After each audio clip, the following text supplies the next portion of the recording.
Sir আমরা এখানে দেখাতে গেছি মা ছোট শ্রী মা পৃথিবীর সৃষ্টি করছে, জল দিয়ে পৃথিবীর সৃষ্টি করেছে, মহিষাসুরকে রাখা হয়েছে শ্যাডো হিসাবে।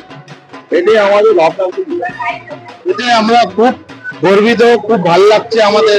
এই ভিড় দেখছেন, এই যে আমাদের পুরো কমিটির আছে, সবাই আছে, সবাই আনন্দ। সর্বপ্রথম বলে যে চোর বাগান সংঘ মানে যে ধরনের থিম বানাচ্ছে লাগাতার দেখে আসছি, আমি এর আগেও দেখেছি।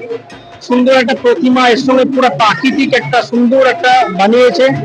আমি কলকাতার মানুষ তথা কলকাতার যারা আশেপাশে ঠাকুর দেখতে আসে সকলকে মূর্তিটা দেখে আনন্দ উপভোগ করুন, আমাদেরকে সহায়তা করুন এবং আনন্দ উপভোগের সঙ্গে সুন্দর একটা জায়গা এবং সুন্দর একটা থিম যে বানিয়েছে ওনাদেরকে অসংখ্য ধন্যবাদ এবং প্রত্যেক কমিটি যারা আছে সকলকে আমার আন্তরিক শুভেচ্ছা এবং শারদ শিরোপা শুভেচ্ছা ও ভালোবাসা।